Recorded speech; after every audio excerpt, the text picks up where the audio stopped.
Now they say this place, Mitch's right here, is a good representation of great sushi that you can find in Hawaii. The reason being is because there's a good chance that whatever you're about to eat right now was literally swimming in the water a couple hours ago. I don't know if that's true. Living in SoCal has made me a bit of a sushi connoisseur, so I'm excited to see what they're gonna bring to the table. Now, when I think of Mitch, I kind of think of a guy with an unmarked van, you know what I'm saying? So now somebody's slinging some sushi, but we're gonna find out either way, so let's get to it.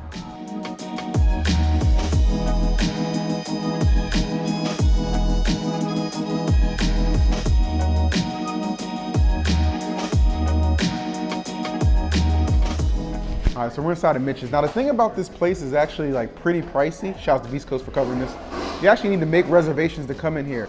However, when Phil Visa's in town, you already know it's a little bit different. You just kind of hope for a cancellation, and that's what we got. So we're gonna sample some great sushi, all right? Show you guys exactly what's on the menu right here, quite pricey, and I'll give you my honest feedback. I'm pretty excited for this shit. All right, the food has arrived. So let me explain what everything is real quick, just so you guys know. So this right here, this is unagi, okay, which is eel. Looks very good. This is a California roll. Now, what makes this special is they're actually using real crab in this, unlike imitation, which you get back in like SoCal. No disrespect. Right here, we got our spicy tuna, which looks amazing. And this was actually Charles's friend's recommendation. It's a seared salmon belly, I believe. Tuna belly, a seared salmon, oh, no salmon. A seared tuna belly, my bad. So we got that covered and stuff like that. So I don't know, we're in Hawaii, I'm gonna sample this. This is the recommendation, so I'll try this one first. I've honestly never had any kind of tuna that's hitting me on my feet like that. And I love tuna melts, but this shit right here just melts in your mouth. Next up, we have the non-imitation crab California roll. All right, full transparency, I do not like cucumber or avocado that much in my sushi, okay? So I think this is cucumber. So remove the cucumber from the next one, and this right here, 10 out of 10. You can taste the difference in crab, I will say that. The quality, all the way up. This right here, this is the spicy tuna.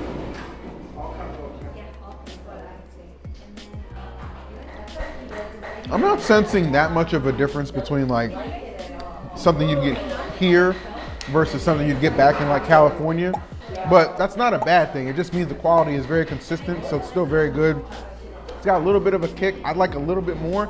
Maybe I could have added a sauce or something like that, but not bad overall. I like that one. And the final one on this round of dishes you're gonna see is this beautiful eel. I personally got introduced to eel or unagi like a month ago, and I've been kind of obsessed with it ever since. So to have one here in Hawaii, we're gonna see. I'm gonna try and imitate some of my best adult film stars and just one gulp this. So we'll see how it goes. That might as well have been butter the way it melted in my mouth. That is easily one of the best pieces of sushi or sashimi that I have ever tried in my life, period. First round, marvelous. All right, so next up is this bad boy right here. It kind of reminded me of Sebastian from The Little Mermaid, but that might not be accurate because I believe it's a grilled lobster. So there's really not too much to say about this. I'm from Maryland, you know I love crab and lobster, stuff like that. So we'll see how Hawaii stacks up in a grilled fashion. Oh, damn. Good smell. Oh my Lord.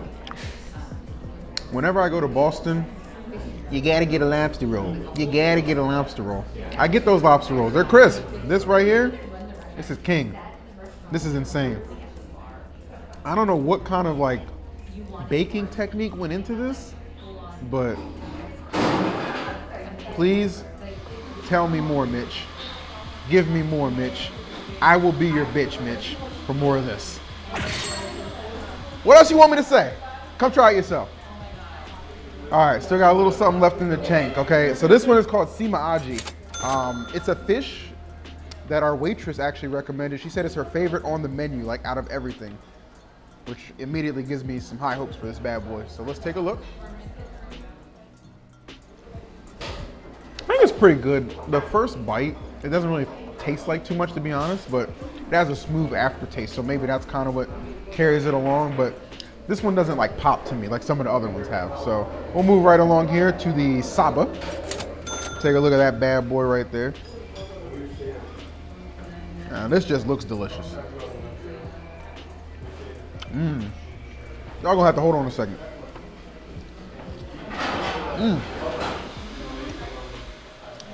This one kicks. Like this one just straight up kicks. It has like some zest to it.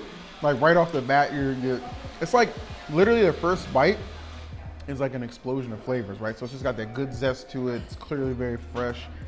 Almost, I don't know how to, like it's like a tangy zest, if that makes any sense. Like it just has a lot of kick to it, but it's not like overpowering. There's a nice little sweetness in there too to kind of give it a good balance. So really, really like the Saba a lot.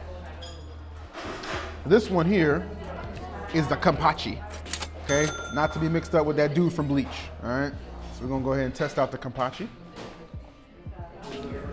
Again, kind of similar to this one over here. It's just, it's a good piece of fish. It's just like, there's nothing special about it, you know what I mean? A little bit of a plain Jane. Like it tastes good, but you know, in regards to like plain Jane, like this is, you know, band camp versus, you know, varsity cheer squad or something like that. It's just not really the same. So that's kind of where I am on that, but definitely Saba so far the star of the show. And then this one might look familiar to what you saw earlier with our fatty tuna, but this one is actually the same thing, just not seared. So this is a fatty tuna without a sear. Yeah, this really nothing special there. As far as like flavor right off the bat, like it tastes good, but it's just like there's no wow factor so far. So this round has definitely been, outside of the Saba, has definitely been a little bit more low key, but still good quality fresh fish all around. But I think we can still do a little bit better. And we got one more plate to show you before we get out of here. The chef's recommendations. All right, guys, just enough room in the waistband for the chef's choice platter. Okay, this is the finale right here. What we have is flounder, scallop, snapper, salmon, yellowtail, and then tuna, all right? So that's what we have. I'm gonna try one of each and give my quick little thoughts. All right, well, for me, flounder, not too much there, you know what I mean? It's not one of the big hitters for me. So flounder, kind of mid. This one is a scallop. That's money. So the thing with flounder is, I've never had it cooked or raw. So I went in there pretty blind. Scallops though, I love scallops. I love them cooked and prepared, you know, at multiple restaurants. The fact this one isn't cooked or prepared, it's just raw, very, very good stuff right there. I cannot complain about that. So the chef definitely got it right there. Snapper is another bad boy I've yet to sample or try in my life. So let's get right into it. So if you bring the camera in, I'm gonna show you right here. This sear, or whatever it is on the skin, that carries so hard. Like this is nice and tender and soft, but this extra little bout of flavor right here is just absolutely delicious. Love it. Moving right along. Everybody knows a little bit about salmon. That's a classic, right? It doesn't matter if it's cooked, raw, whatever. Salmon usually tends to hit. Let's see if that theme continues. Very good. Flavorful, soft, almost again one of those melt in your mouth kind of textures, like does not miss. This is yellowtail. I've had yellowtail a couple of times, prepared a few different ways. I don't actually think I've had it without rice before, so this will be a little of a new experience for myself. It's got some tartness to it, but that's good because, like I said, this is kind of the plain fishes that I haven't really enjoyed very much, but that little bit of tartness. I don't know if I get a whole roll, but I wouldn't mind eating it again. So that brings us to the finale, the tuna. All right, smells good.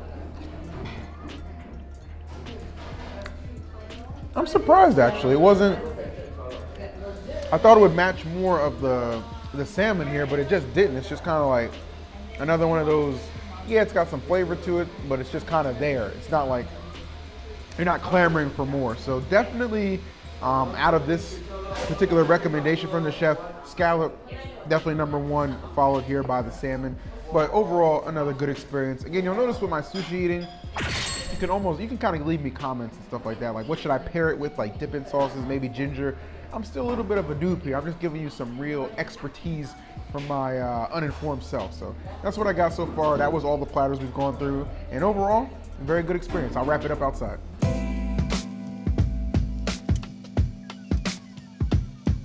It's a little windy out here. We just got done eating at Mitch's. Honestly, when you come to an industrial area like this, you're probably looking to get a fix or something like that, okay? But honestly, don't end up on some drugs that'll put you in a ditch. Get your belly filled by my man Mitch, because let me tell you something, that sushi was incredible. Not everything was lightning hitting, you know what I'm saying? But the ones that did, oh my goodness. I don't know if we're gonna show you how much exactly the cost was at the end of it, but I will say this, it is a reimbursement that is more than worth the money. So thanks a lot to Beastcoast. Thank you to you guys as well for watching this episode of Good Eats, because let me tell you something, that's some damn good food. Catch you on the next one.